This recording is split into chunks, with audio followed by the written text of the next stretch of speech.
Donc, c'est un exposé que j'ai structuré de la façon suivante. Je vais vous présenter Athéna en quelques mots. Ensuite, je vais revenir sur la genèse d'un projet comme Athéna, présenter brièvement l'astrophysique des hautes énergies, puis je vais détailler grossièrement les objectifs scientifiques d'Athéna, qui sont centrés autour de l'univers chaud énergétique et qui, en fait, ce thème va, en fait, de l'observation des amas de galaxies jusqu'à la question de la croissance des trous noirs dans l'univers. Je vous présenterai la mission Athéna telle qu'elle est implémentée, telle qu'on souhaite l'implémenter et telle qu'elle est étudiée aujourd'hui.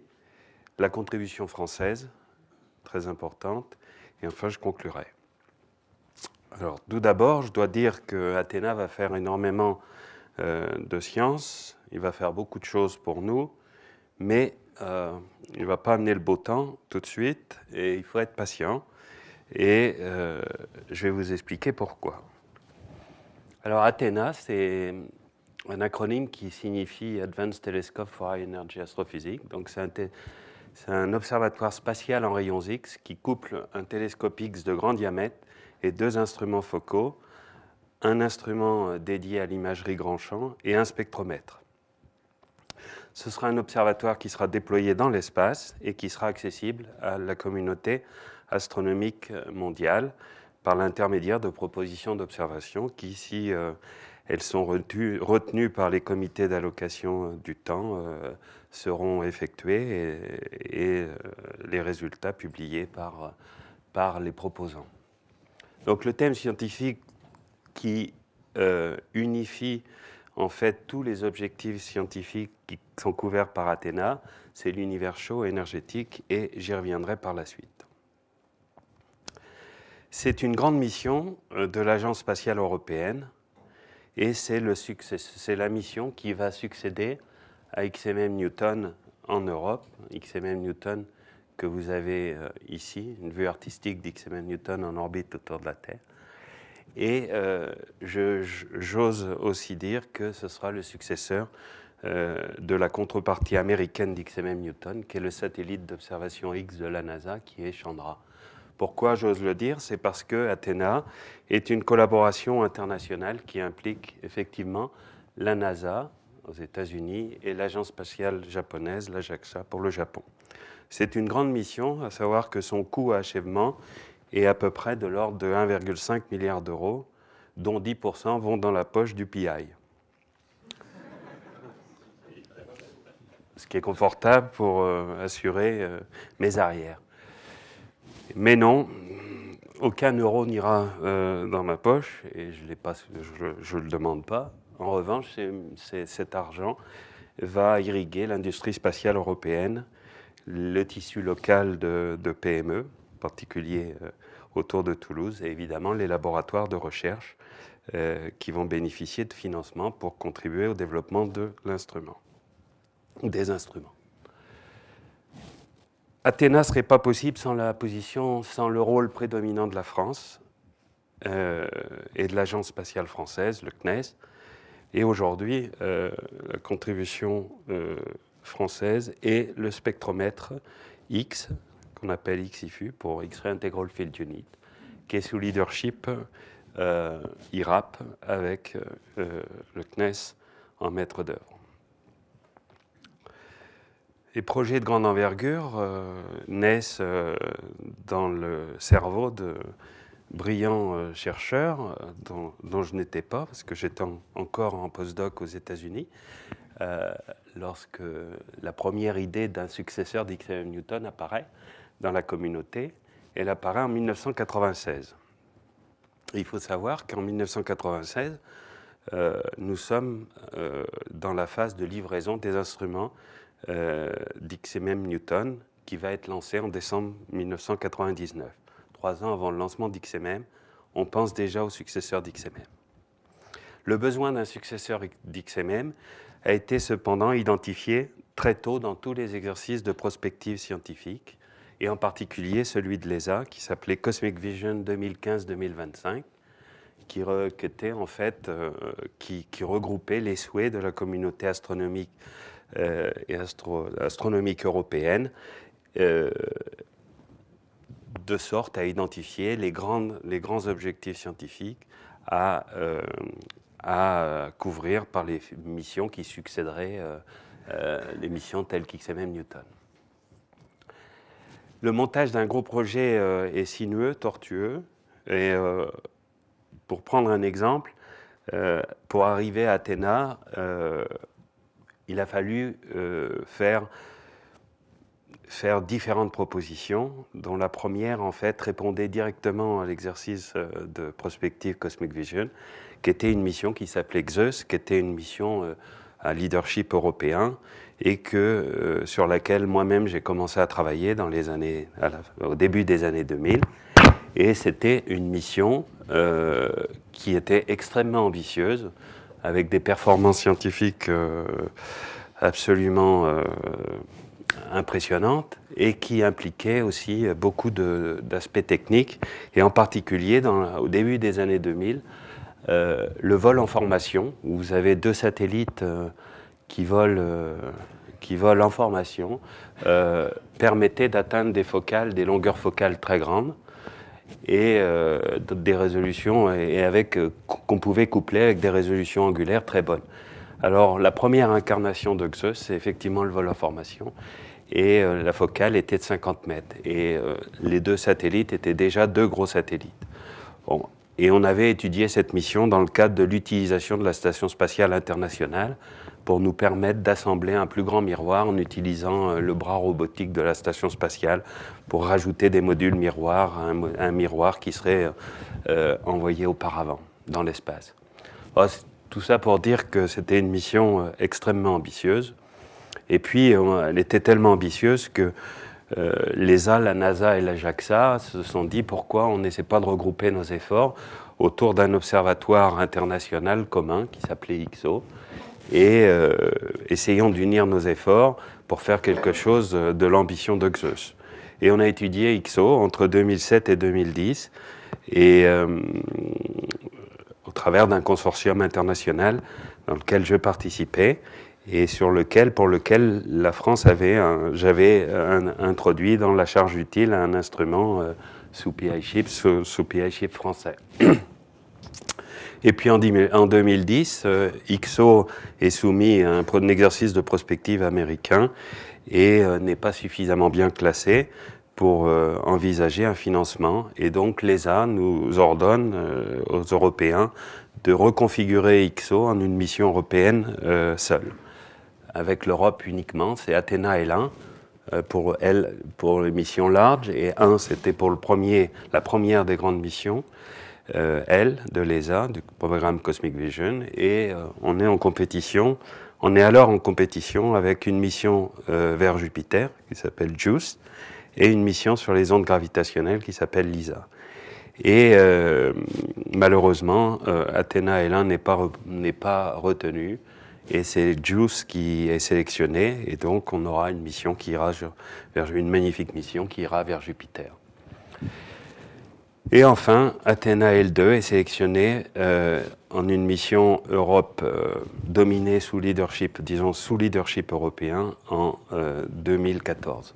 Alors, je vous ai parlé du vol en formation. Quand on passe de XEUS à IXO, on abandonne le vol en formation, qui n'est pas très populaire aux États-Unis, qui est considéré comme très risqué et pas très efficace. Et les Américains, à l'inverse, sont très forts dans les bras déployables. Et ici, vous avez la matérialisation. Hop, c'est moi qui bois un coup. Vous avez les bras déployables que vous voyez ici. Et, ces bras déployables nous permettaient d'obtenir une focale quand même de l'ordre de 20 mètres. Voilà, donc on a sélectionné Athéna en 2 étapes. Tout d'abord, l'ESA a lancé un appel d'offres pour les thèmes scientifiques, et on a proposé le thème de l'univers chaud énergétique. Puis ensuite, la mission correspondante a été sélectionnée en juin 2014.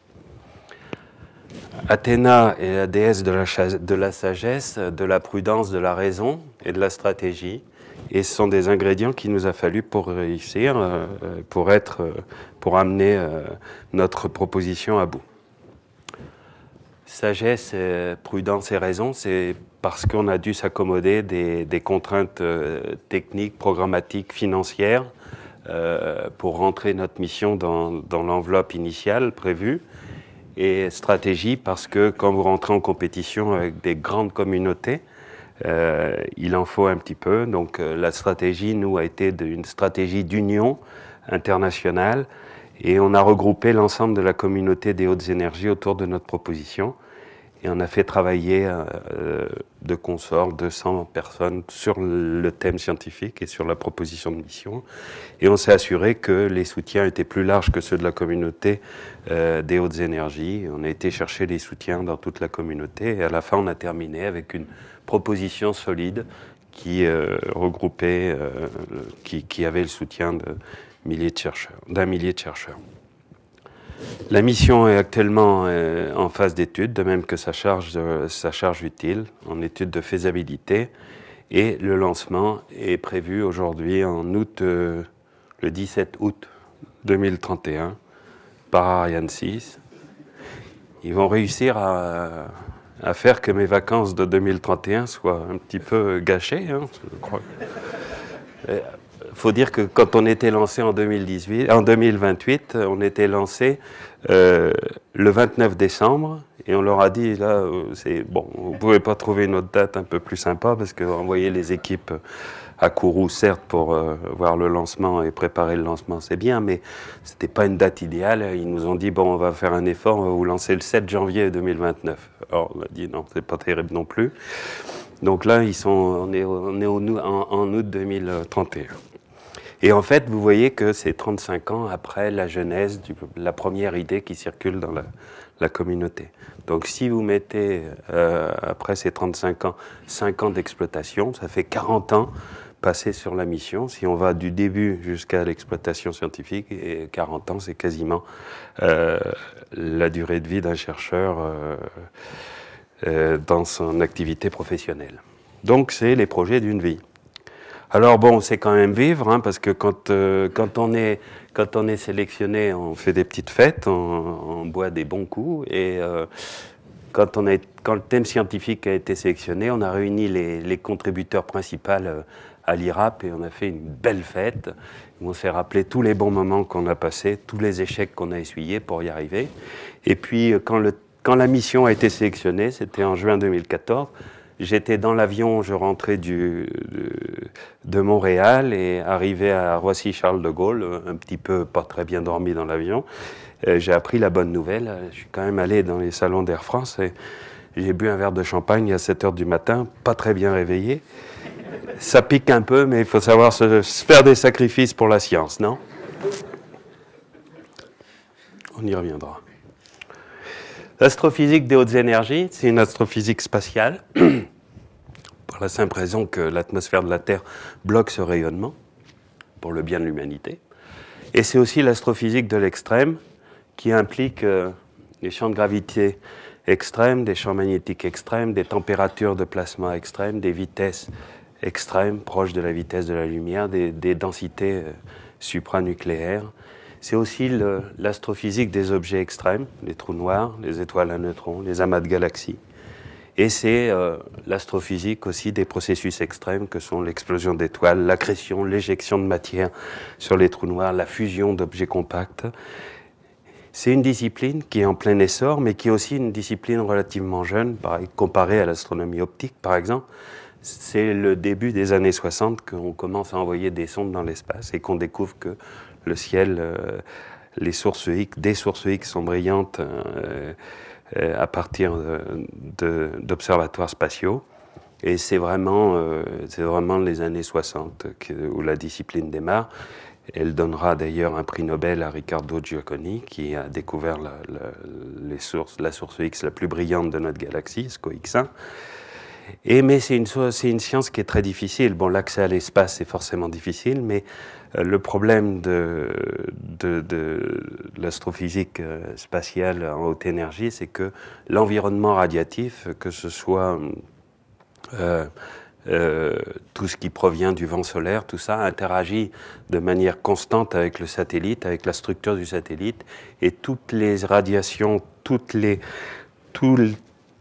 produits de ces interactions de particules cosmiques ou particules solaires avec le satellite se retrouvent dans la bande d'énergie que l'on souhaite observer. Donc on est en lutte permanente contre le bruit de fond instrumental ou astrophysique. C'est pour ça que c'est une discipline difficile. Le rayonnement X, vous mettez des particules, des photons ensemble, vous les faites interagir. Dans les sources astrophysiques, il y a de nombreuses conditions qui sont réunies pour que ces interactions génèrent un intense rayonnement X. Alors, les processus de rayonnement continu, type rayonnement de freinage, rayonnement synchrotron, rayonnement diffusion Compton, et ça donne lieu à des spectres avec des distributions continues des flux de photons en énergie.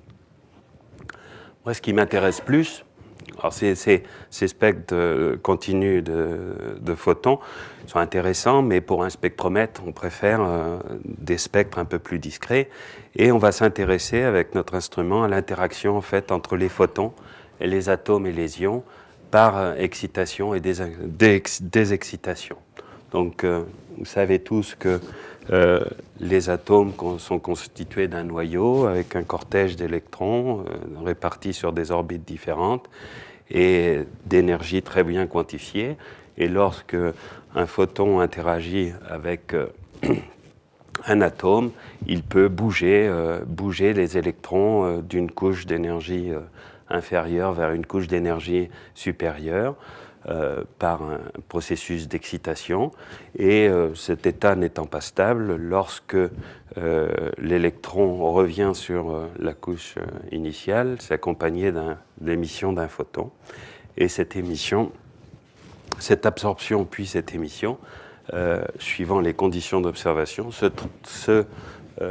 résulte de raies d'absorption ou d'émission dans les spectres. Et pour un spectromètre, c'est forcément plus intéressant parce que les transitions entre les différentes couches d'électrons sont très bien connues. À partir de l'énergie de ces transitions, on peut caractériser précisément l'atome. Le thème de l'univers chaud et énergétique, aux grands projets, les grandes questions, il nous a fallu formuler un nombre très limité de questions avec une punchline très efficace. Et on a résumé notre thème en deux grandes questions. Comment l'univers s'est-il structuré? Et quel est le rôle joué par les trous noirs dans l'évolution de l'univers? Et pourquoi le domaine des rayons X permet de répondre à ces deux questions? C'est qu'on a deux sondes qui émettent un fort rayonnement X, et ces deux sondes sont le gaz chaud qui est piégé le gaz chaud constitué de la matière baryonique, la matière ordinaire qui constitue les étoiles, les planètes. Ce gaz chaud est piégé dans les filaments de matière noire, et je vais y revenir par la suite, et il émet de manière prépondérante en rayons X. Et ensuite, de la même façon, lorsque la matière s'approche trop près d'un trou noir, celle-ci s'échauffe pour atteindre des températures de l'ordre du million, dizaines de millions de degrés Kelvin, et son rayonnement est de manière prépondérante aussi dans le domaine des X, et c'est là où la majorité de l'énergie rayonnée par l'accrétion sur un trou noir est émise. Ceci étant dit, en répondant à ces deux questions, on ne voulait pas ignorer une grande partie de la communauté astrophysique qui ne travaille pas sur ces thématiques-là. Et quand on répond à ces deux questions, on définit les caractéristiques globales d'un observatoire. Et cet observatoire, on se rend compte qu'il est extrêmement performant pour toucher à de nombreux domaines de l'astrophysique et pas seulement celui du thème de l'univers chaud énergétique. Là, j'ai pris deux exemples. L'un, c'est l'habitabilité des planètes extrasolaires. Donc là, vous avez une étoile une étoile de type solaire ou une étoile naine et puis sa planète. Et en X, on peut caractériser l'activité de ces étoiles. Ici, vous avez un flair qui est un magnifique sursaut, une bouffée de particules émises par reconnexion magnétique à la surface de l'étoile. Et cette injection d'énergie peut heurter la planète extrasolaire. Ça dépendra de la fréquence de ces événements, mais on va le caractériser précisément avec un instrument X, et évidemment, ça peut avoir un impact sur l'habitabilité de la planète extrasolaire. Et puis, on est aussi capable de s'intéresser aux objets du système solaire, comme par exemple voir l'interaction du vent solaire avec les magnétosphères des planètes, comme ici les aurores de Jupiter, où on voit effectivement des particules plonger dans les pôles magnétiques et émettre un fort rayonnement X. Et à partir de ça, on peut caractériser les processus, mais aussi la nature du vent solaire et en interaction avec le champ magnétique des planètes.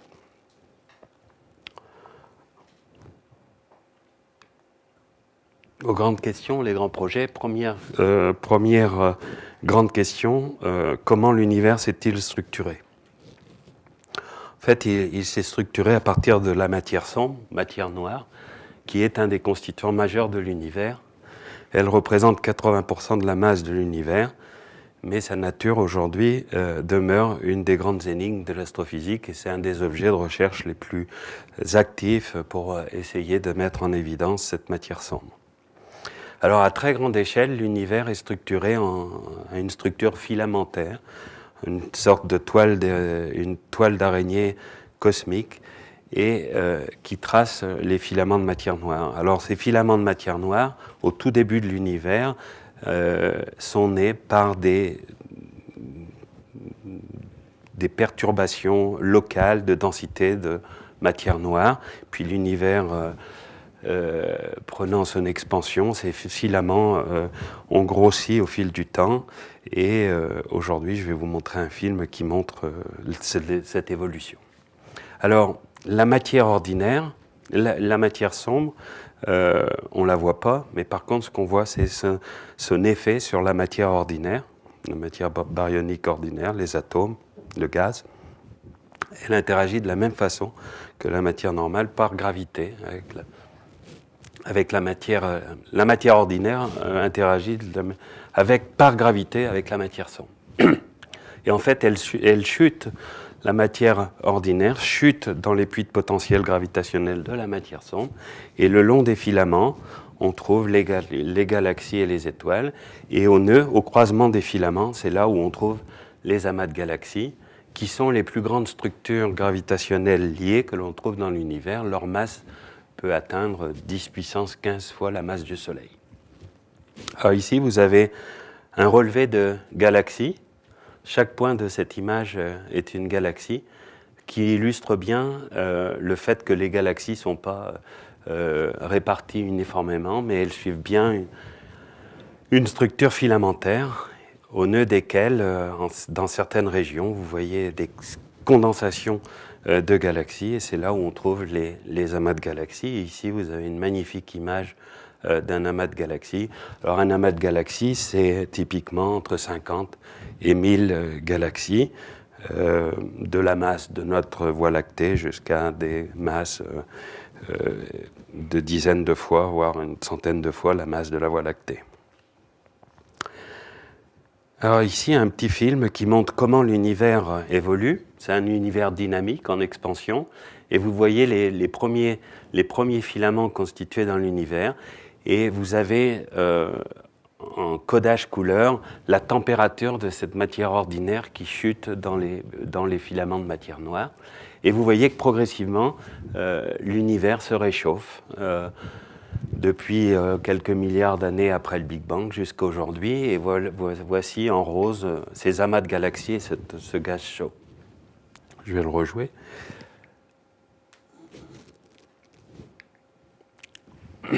Alors la matière, en tombant, elle est choquée, elle est compressée, elle s'échauffe et elle émet elle émet un fort rayonnement X. C'est une physique quand même très complexe qui nécessairement implique des hypothèses cosmologiques sur les structurations initiales de la matière sombre, etc., etc. Mais nous, avec Athéna, on veut comprendre comment cette matière tombe et comment elle interagit avec cette matière sombre. Alors, on va faire pour cela des cartes en rayons X qui vont nous donner accès à la densité, à la température, à la vitesse du gaz chaud, du centre de l'amas, où la densité est la plus grande, jusqu'aux parties externes où l'amas se reconnecte avec les filaments. Je vous montrerai comment on va faire ça par des simulations. Une fois qu'on a formé des amas, on va s'en servir pour autre chose, ce qui est aussi important, si on veut comprendre par exemple l'apparition des systèmes planétaires avec des planètes formées de métaux. On va se servir du fait que les amas de galaxies sont des structures qui sont gravitationnellement fermées, sont des boîtes closes, rien ne s'en échappe. Et dans ce gaz chaud, qui représente un amas de galaxies, c'est 10 puissance, ça peut monter jusqu'à 10 puissance 15 masses solaires, mais c'est principalement de la matière sombre. C'est 80% de la masse est dans la matière sombre, 15% est dans le gaz chaud et 5% dans les étoiles et les galaxies, grossièrement. 75% des métaux sont piégés dans le gaz chaud. Et alors on va se servir du fait que vous avez une boîte vraiment fermée pour voir comment les métaux sont produits, circulent à l'intérieur de ce gaz chaud. Alors, où sont produits ces métaux? Ils sont produits par des étoiles en fin de vie qui explosent, soit par des phénomènes de supernovae, soit par l'effondrement de cœurs de naines blanches, soit par des vents d'étoiles très massives. Et alors, ces éléments produits à l'échelle des étoiles sont mélangés en continu avec le milieu interstellaire, le milieu intergalactique, et on utilise le fait que les galaxies, à l'inverse des amas de galaxies, ne sont pas des boîtes closes, et ce gaz peut sortir ces métaux peuvent sortir de la galaxie et aller enrichir le gaz chaud. Alors, un des objectifs d'Athéna, c'est de comprendre le processus d'enrichissement de l'univers en métaux. Et pour ce faire, on va cartographier les éléments chimiques à l'intérieur de ce gaz chaud qui émet en rayons X et comparer au modèle de production de métaux. Ici, vous avez un reste de supernova observé en rayons X. C'est Cassiopéas. Ici, c'est une supernova. Le progéniteur était une étoile dont la masse était supérieure à 8 masses solaires. Donc là, c'est une véritable explosion d'étoiles. Et vous voyez, au centre vous voyez un petit point lumineux, c'est l'objet compact qui est resté, c'est le cadavre de cette étoile qui a explosé. Et le reste de supernova, c'est tous ces métaux qui sont éjectés dans le milieu interstellaire. Et ici, en rayons X, on arrive à séparer les différents métaux qui vont juste du silicium au fer, l'argon et ainsi de suite. Et ici, vous avez la galaxie M82 qui est très célèbre pour donner ces magnifiques images où vous voyez le plan de la galaxie et puis vous voyez les vents stellaires et ces vents galactiques, pardon, qui sont en fait l'accumulation de vents d'étoiles. C'est une région très active de formation d'étoiles et vous voyez que ces métaux sont encore le codage couleur donne une indication sur les métaux. Et vous voyez que ces métaux s'échappent de cette galaxie. Alors cette galaxie, dans un amas de galaxies, ces métaux se retrouvent dans le gaz chaud.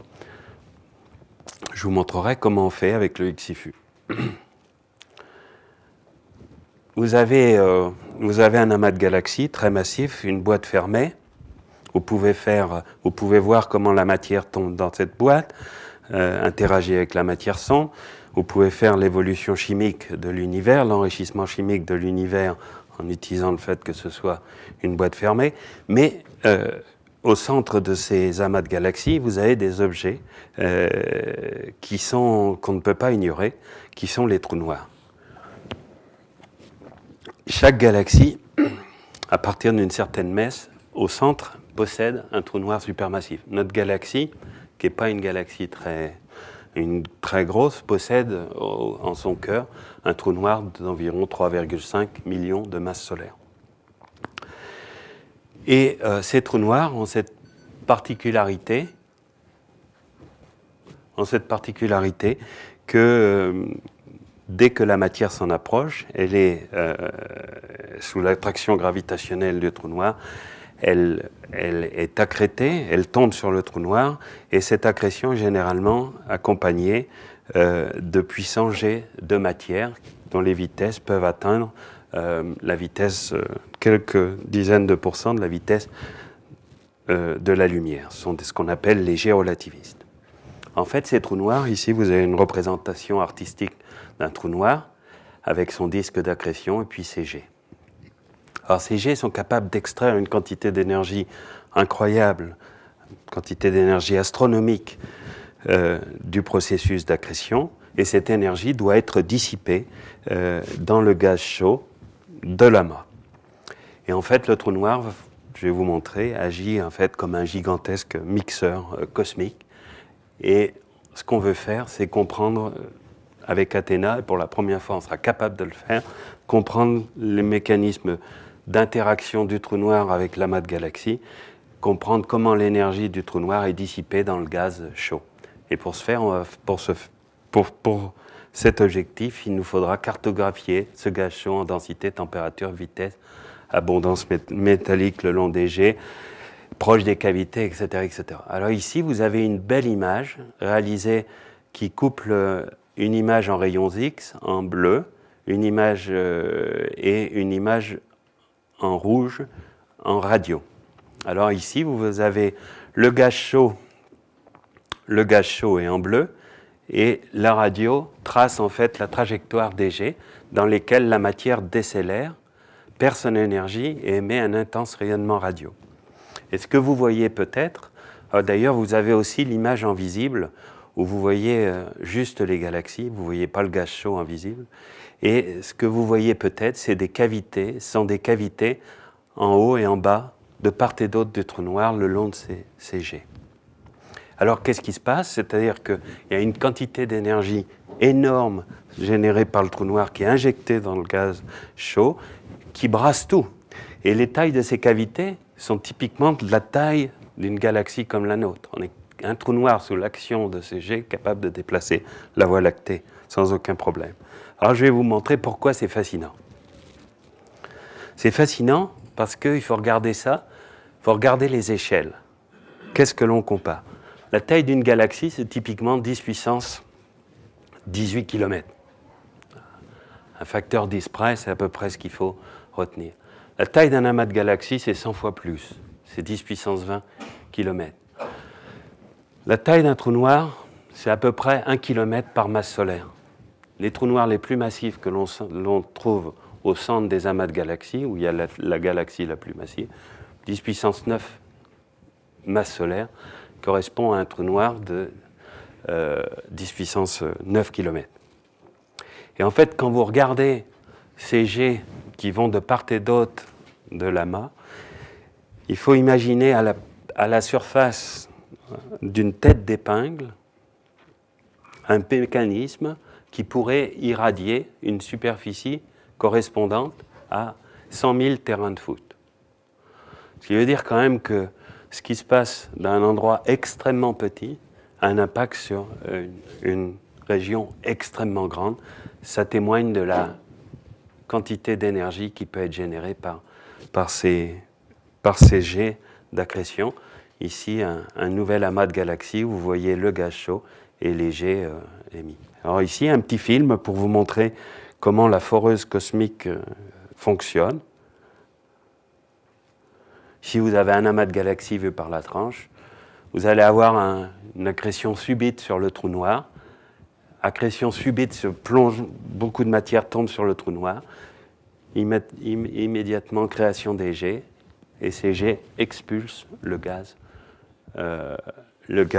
et créent ces cavités. Avec Athéna, on va être capable de regarder ce qui se passe à l'intérieur des cavités, sur le bord des cavités, et comment les métaux suivent en fait cette activité.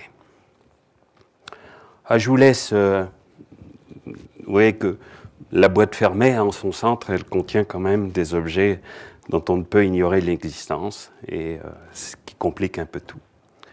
Mais en fait, une découverte tout aussi importante à mes yeux, qui date uniquement du milieu des années 90, est que chaque galaxie suffisamment massive possède en son cœur un trou noir supermassif, et une des découvertes importantes, à mon sens, c'est que la masse du trou noir est proportionnelle à la masse des étoiles qui sont contenues dans le bulbe galactique. Et il y a une corrélation représentée artistiquement ici, où vous voyez la masse du trou noir versus la masse des étoiles contenues dans le bulbe galactique, et vous voyez une corrélation. Il y a à peu près un rapport 1000 entre la masse du trou noir et la masse des étoiles. Alors qu'est-ce que ça veut dire? Ça veut dire que quelque part, la formation des étoiles et l'activité du trou noir, il y a un mécanisme de rétroaction de l'un sur l'autre. Et que cette coévolution des deux, il y a un mécanisme sous-jacent qu'il nous faut comprendre. Alors peut-être l'activité du trou noir peut-elle arrêter l'évolution de la formation, peut-elle arrêter la formation stellaire? C'est une hypothèse possible. On peut imaginer qu'un trou noir, quand il rentre dans une phase active, accrète de la matière, éjecte de la matière sous forme de jets. Ces jets interagissent avec la matière à partir de laquelle on pouvait fabriquer des étoiles. Ces jets chauffent cette matière, la dispersent, et on sait que pour fabriquer des étoiles, il faut des conditions très spéciales de matière relativement dense et froide. Peut-être c'est une hypothèse. Donc, comprendre le mécanisme de régulation de la croissance des trous noirs et des galaxies est un des objectifs scientifiques d'Athéna. Et pour ce faire, on va encore faire la même chose. On va essayer de comprendre le lien entre l'accrétion et l'éjection et la dissipation d'énergie, pas à l'échelle d'un amas cette fois-ci, mais à l'échelle d'une galaxie. Alors vous me direz, la question qui vient immédiatement, mais comment fait-on des trous noirs aussi massifs? Comment ces trous noirs peuvent-ils exister dans l'univers? Ici, vous avez une représentation artistique de l'évolution de l'univers, avec le Big Bang, suivi d'une période d'inflation, suivi d'une période où l'univers se refroidit, il y a découplage du rayonnement et de la matière, on voit le rayonnement fossile, et quelques centaines de millions d'années après le Big Bang, les premières étoiles se forment, dont les plus massives vont vivre très peu de temps, et probablement former les premiers trous noirs. Et si on a la chance d'avoir un détecteur de sursaut gamma, on va voir un sursaut gamma associé à l'explosion des premières étoiles massives. Et alors, le sursaut gamma le plus distant est associé avec un objet qui a été formé 600 millions d'années après le Big Bang. On n'est pas loin des 400 millions d'années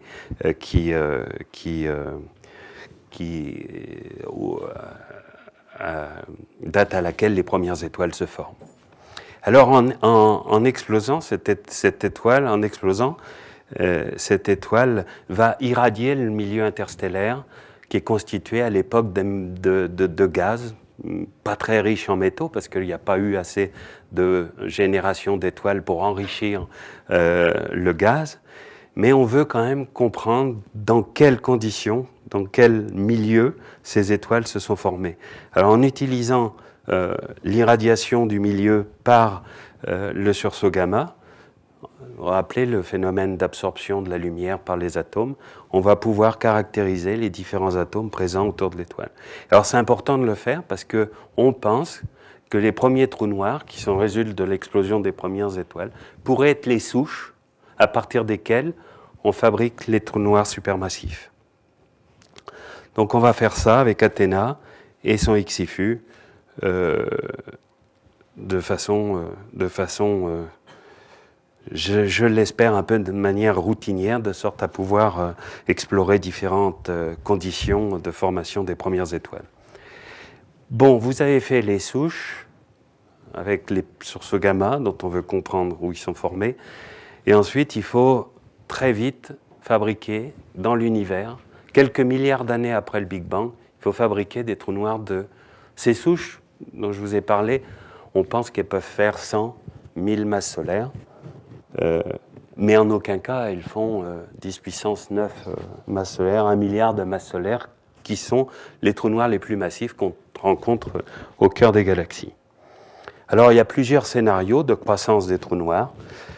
Il n'y en a pas, probablement c'est des scénarios avec différentes composantes, mais on voit deux grands canaux de croissance des trous noirs. Soit on accrète énormément de matière à des taux très très élevés sur des souches, donc ça c'est une possibilité. L'autre possibilité, c'est que les trous noirs fusionnent. Les galaxies, vous vous rappelez, dans les filaments de matière sombre se croisent, fusionnent, les amas, les galaxies, tout ça suit la matière sombre, donc fusionne aussi. Et quand vous avez deux galaxies qui fusionnent, lorsqu'elles s'approchent très près l'une de l'autre, les trous noirs centraux fusionnent et la masse du trou noir résultant est la somme des masses des trous noirs. Donc c'est une possibilité. Peut-être c'est la combinaison des deux qui va se révéler être le mécanisme dominant. Alors comment on va faire pour comprendre, pour étudier la croissance des trous noirs? On va se servir d'une estimation de sa masse, d'un estimateur de sa masse, qui est la luminosité X que l'on est capable de mesurer. Donc si vous avez le flux c'est ce que vous recevez sur votre détecteur, vous avez la distance de la source, vous faites l'hypothèse que l'émission est isotrope et vous remontez à la luminosité X et qui vous donne une estimation du trou noir. Donc pour comprendre la croissance des trous noirs, ce qu'on va faire, c'est qu'on va compter les trous noirs en fonction de leur luminosité et de leur distance et comparer aux différents modèles de croissance qui impliquent tantôt la fusion, tantôt l'accrétion ou le couplage des deux. Alors, les grandes questions, c'est donc comment la matière s'est-elle structurée, comment la matière chute interagit avec la matière sombre, et puis quel est le rôle des trous noirs dans l'univers. Tout ça nous amène à définir des spécifications, des performances pour Athéna, par rapport à ce dont on dispose aujourd'hui. Et très vite, on peut résumer les performances requises sous 4 thèmes. Le premier, il nous faut un diamètre, il nous faut un miroir plus grand. Voire un diamètre plus grand, c'est une surface collectrice de photons plus grande, ce qui nous permet de voir plus loin, plus proche du Big Bang, des objets plus faibles et plus jeunes. Et en gros, il nous faut un facteur 10, un ordre de grandeur par rapport à XMM Newton. Il nous faut quand vous voulez aller voir loin, il vous faut une résolution angulaire meilleure pour éviter tous les problèmes de confusion et aussi pour ne pas intégrer trop de bruit de fond, le fameux bruit de fond instrumental dans votre faisceau. Donc, on a pris une résolution angulaire d'un facteur 3. On veut voir des objets en pleine croissance et des objets rares. Et pour voir des objets rares et les détecter, les identifier, il faut couvrir une grande fraction du ciel. Donc, on a demandé un champ de vue au moins un facteur 4 plus grand que celui d'XMM Newton. Mais l'avancée la plus significative d'Athéna sera le couplage de la résolution spectrale, de la spectroscopie à très haute résolution, résolue spatialement pour mesurer la lumière des atomes. Ici, vous avez le télescope, les 3 télescopes XMM Newton. Il y avait XMM, on avait choisi l'idée avait été retenue de prendre 3 télescopes et 3 plans focaux. Ici, vous avez les 3 télescopes. Et pour Athéna, on a décidé de prendre un grand télescope et 2 instruments focaux. Et vous me direz comment on passe de l'un à l'autre. Eh c'est le miroir qui se bascule vers le point focal d'un instrument et puis de l'autre. Très élégant. Donc à tout moment, il n'y a qu'un seul instrument qui observe, mais il bénéficie de la surface collectrice du grand miroir. Alors la lumière des atomes, pourquoi la révolution est en marche? Oh, en marche, pardon. pas Dieu. N'y voyez aucun soutien politique à notre président. Il s'agit de faire de la spectroscopie, donc mesurer la lumière des atomes. Alors, comment on fait? Donc, un spectromètre, voilà, un spectromètre, ça compte des photons en fonction de l'énergie. Et comme je vous disais, la lumière des atomes se traduit par par des signatures discrètes, des raies, soit d'émission, soit d'absorption. Ici, j'ai pris le cas d'un spectre de raies d'émission. Alors, l'énergie de l'atome au repos est matérialisée par cette ligne rouge, verticale. Et puis, vous avez l'arrêt d'absorption légèrement décalé. Alors, si vous avez un plasma au repos, votre raie, elle sera exactement centrée sur la ligne rouge. Et l'énergie de l'arrêt, rappelez-vous, les transitions entre les différentes couches d'électrons sont très bien quantifiées. L'énergie de l'arrêt vous dira de quel atome je parle. Le déplacement de l'arrêt nous indique la vitesse de cet atome, vitesse collective de cet atome. Décalage vers le rouge, décalage vers le bleu. L'intensité de l'arrêt, l'intégrale de l'arrêt, nous donne une idée de l'abondance du métal.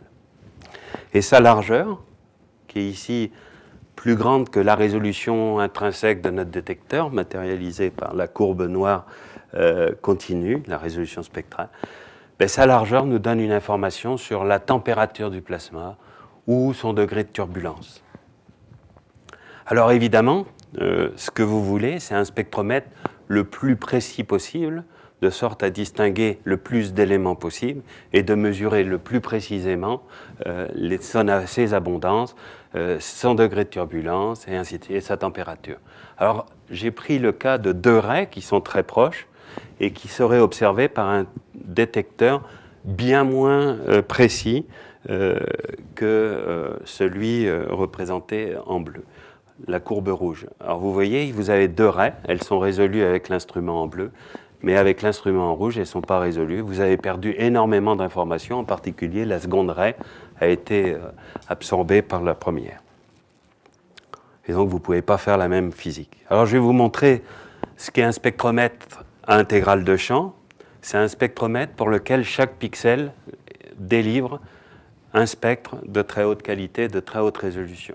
Ici, vous avez l'amas de Perseus, qui est un amas proche, très brillant, et notre spectromètre a 4000 pixels à peu près, et chaque pixel vous donne un spectre de cette qualité-là, avec ces foultitudes de raies d'émission, qui chacune d'entre elles trace la présence d'un métal, et dont la largeur, le déplacement nous donne des informations sur le plasma d'un point de vue collectif. Ici, vous avez cet amas de Perseus est très célèbre. Au centre, vous avez un trou noir très massif. Vous avez les deux cavités de part et d'autre du trou noir. Vous avez une grande cavité ici. Et on va faire la spectro de tout ce gaz et retirer à partir de ces spectres-là toutes les informations sur les mécanismes de dissipation de l'énergie du trou noir. Quand vous êtes ici, vous dites, mais oui, mais qu'est-ce qu'on a aujourd'hui? Sur les mêmes échelles spatiales, donc c'est un IFU, c'est un spectromètre intégral de champ, sur les mêmes échelles spatiales, aujourd'hui, voilà ce qu'on a. D'accord? Alors, vous comprendrez aisément que le gros pâté ici est résolu en une foultitude de raies ici, et puis vous voyez aussi qu'à plus haute énergie, on a beaucoup plus d'éléments. Alors moi, j'ai parié que pour l'amas de Perseus, il y aura 10 thèses qui seront faites, parce que la physique, il y aura une quantité d'informations à déchiffrer qui sera absolument gigantesque. La révolution XIFU, donc je pense que l'exemple précédent est un bon exemple. Maintenant, je vais vous montrer, j'ai essayé de connecter à ce que je vous disais au début.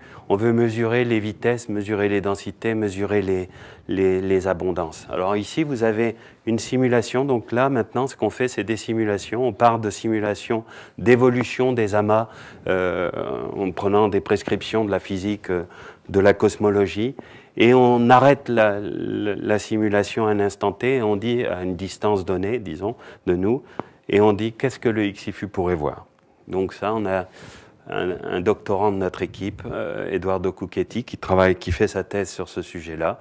Donc ici, vous avez la luminosité de surface d'un amas simulé. Donc vous voyez ce gaz chaud, c'est toute la partie centrale. Et on prend un élément. Je crois que là, ici, on peut prendre plusieurs éléments. Et on calcule le déplacement des raies, comme je vous disais, qui donne une indication sur la vitesse du plasma. Et ici, les vitesses sont données en kilomètres par seconde.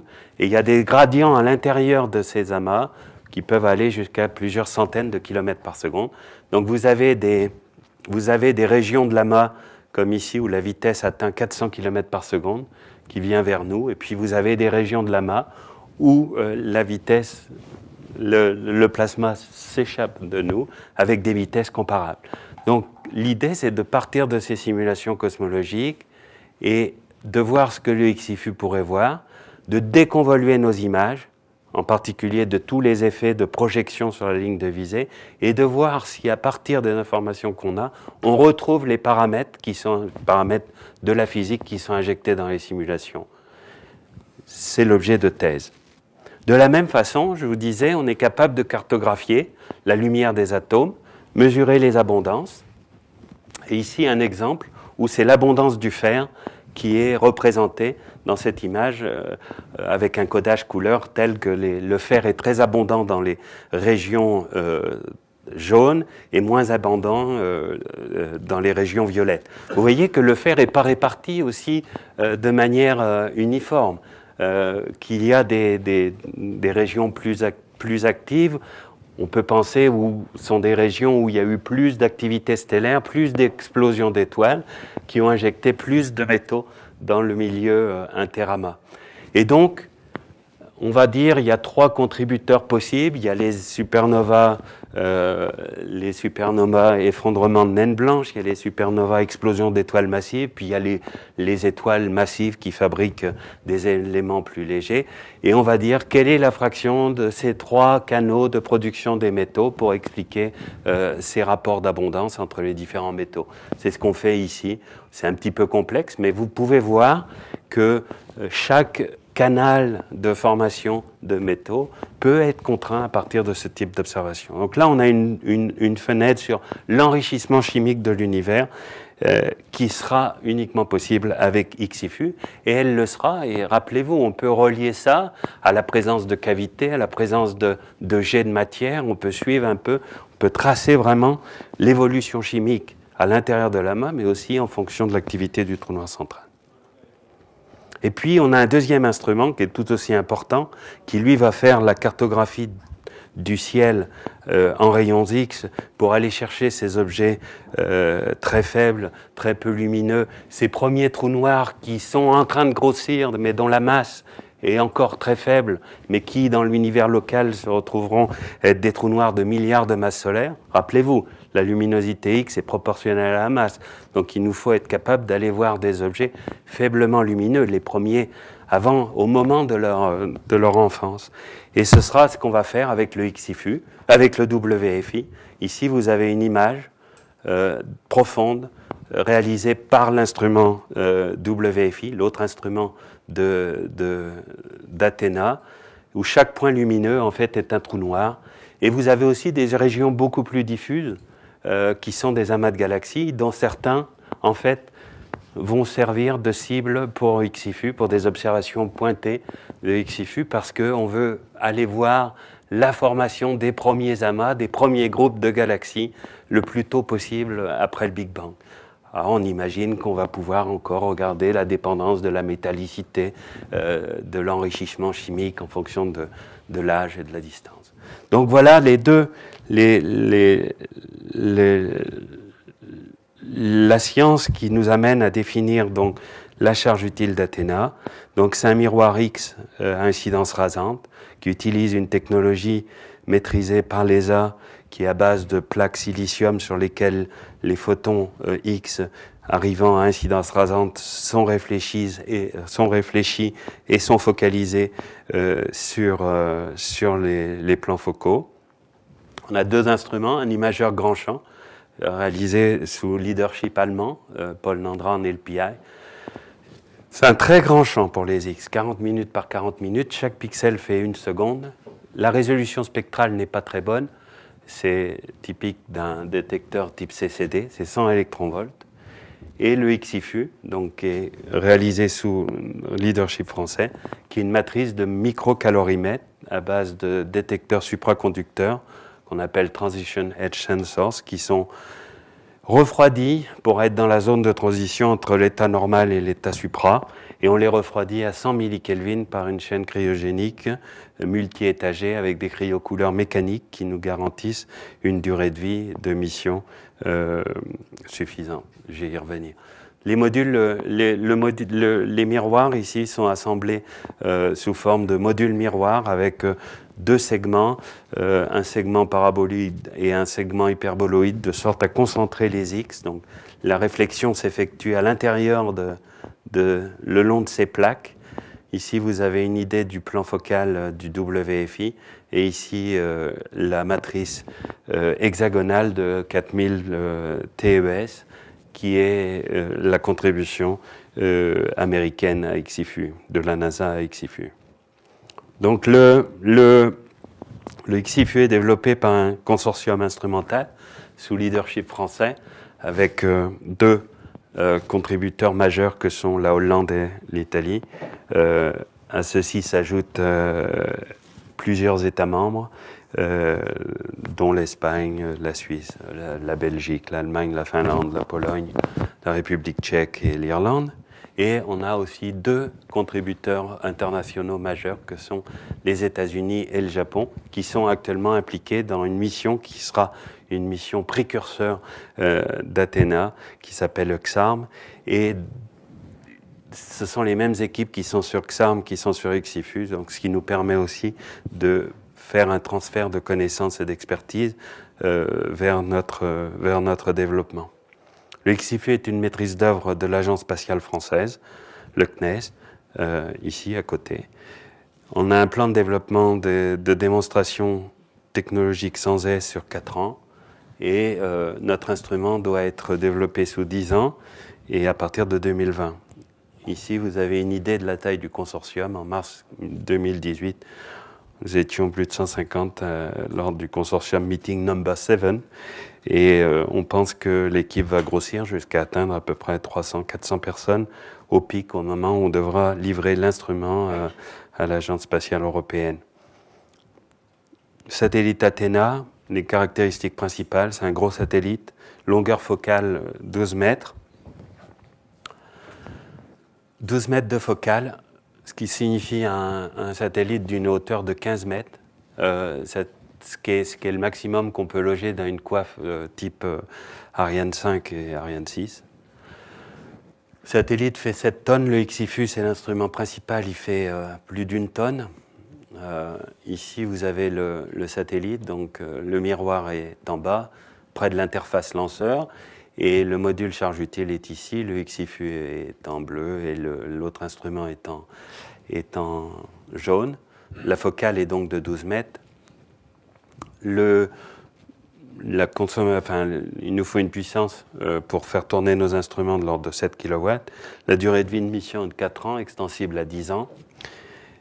En dépit de sa grande taille, c'est un télescope très agile qui nous permet de pointer vers des cibles d'opportunité en réponse au ciel transitoire en quelques heures. Et c'est un lancement Ariane 6 en 2031 à confirmer, en août 2031. Quand je dis Ariane 6, c'est plus Ariane 5 parce qu'Ariane 5 n'existera plus et c'est le tout nouveau lanceur. Et aujourd'hui, on est un des clients d'Ariane 6 qui mettons le plus de contraintes sur le lanceur parce que notre satellite quand même pousse vraiment la taille de la coiffe vers de grandes longueurs, et on est en discussion avec Ariane Espace, l'ESA est en discussion avec Ariane Espace pour voir jusqu'où on peut aller en termes de masse, mais aujourd'hui on est limité à 7 tonnes. Conclusion for today. L'univers chaud énergétique consiste à comprendre donc la structuration de l'univers à grande échelle, ou comment la matière s'est structurée dans l'univers, la matière dont nous sommes formés, mais la matière qui constitue les étoiles, les galaxies, les amas de galaxies. Le rôle des trous noirs dans l'univers. On voit que les trous noirs sont présents partout et ont une influence énorme sur leur environnement proche et ont un rôle important dans l'évolution de l'univers. On utilise la fenêtre des rayons X parce qu'on a, pour étudier ces objets, des outils inaccessibles par ailleurs, que ce soit le gaz chaud ou l'accrétion de la matière sur le trou noir. L'observatoire Athéna et son XIFU vont révolutionner notre vision de l'univers chaud énergétique.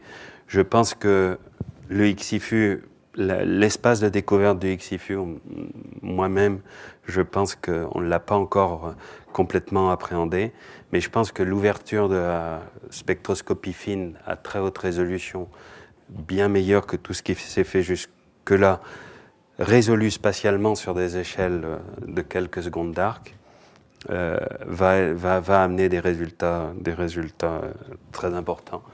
La France joue un rôle majeur dans Athéna, je l'ai dit, sans la France, point d'Athéna, sans l'Agence spatiale française, point d'Athéna, la complexité de l'instrument, j'ai décidé de ne pas trop en parler pour ne pas vous effrayer, mais seule l'Agence spatiale française est capable de s'attaquer à cet instrument qui implique quand même des technologies de pointe dans à peu près tous les sous-systèmes contribuant à la performance, que ce soit la chaîne cryogénique qui permet quand même de refroidir des détecteurs supraconducteurs à 100 millikelvin, ou encore tous les composants de la chaîne d'électronique, de lecture sur lesquels nous posons des contraintes énormes pour tenir les spécifications de perfo. Donc, merci de votre soutien et merci de votre attention. Je suis prêt à prendre des questions.